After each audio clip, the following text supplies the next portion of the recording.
There is a likelihood that the area of Golgotha, just outside of the city of Jerusalem, as the scripture says, was a place near a highway.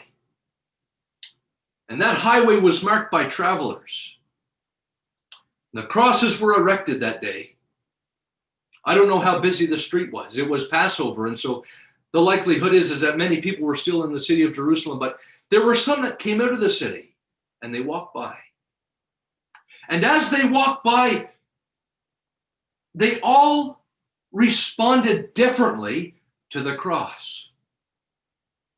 You see, there were some who saw it and maybe recognized in a sense why it was happening, and they ignored it and they kept on going.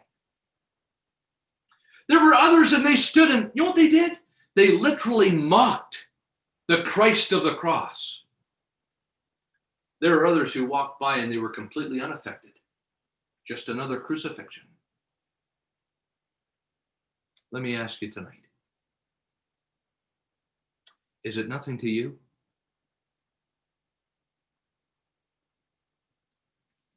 Does the cross mean nothing to you? Have you just ignored the word of the cross? Have you just mocked the word of the cross? Do you listen to the gospel and just click off with absolutely no interest, unaffected? I was reminded of a story that was told by a gospel preacher. In fact, it was my grandfather who told the story. Jim Rowe was his name, James Rowe. He was a pilot. James Rowe, he flew a DHC-3 Otter. It was one of those planes that had the water floats on it. James Rowe flew a number of times in the Newfoundland area, and my grandfather actually knew the man. James Rowe was going to make his final flight in the month of September 1961. Himself and his co-pilot, a mechanic, were flying a group of tourists. There were 4 of them. They were flying from one community in Greenland and they were flying north to another community.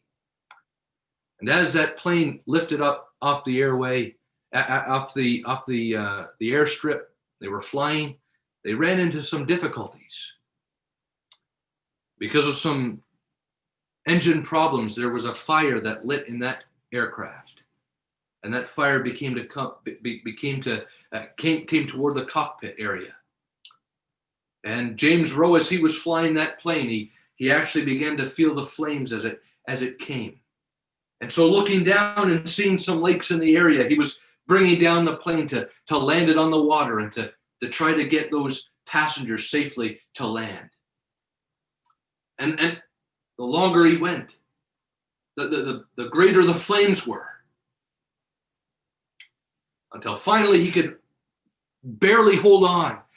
And he was able to get himself outside the plane. And he was holding onto the controls, trying to land that plane as he was outside of the plane. And he got it down onto the water and it went into the beach. And as it struck the beach, Jim Rowe, it catapulted him forward.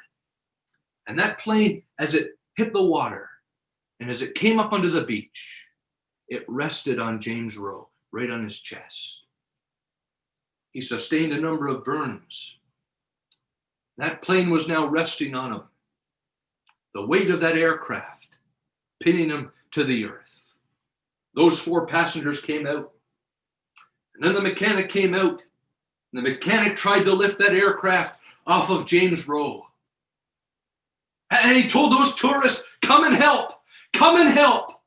We got to get this plane off of our friend. He just saved us. We have to get this aircraft off him. And that mechanic tried with all his might to get that aircraft off his friend. And he described later on that those 4 tourists, literally unaffected, stood on the shoreline from a distance. And with their cameras, they began to capture pictures of the whole scenario.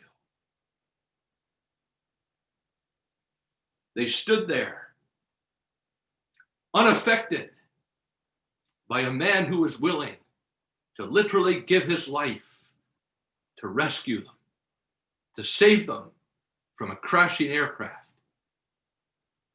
Finally, help came. James Rowe, a few days after, in a hospital in Toronto, after he was airlifted there.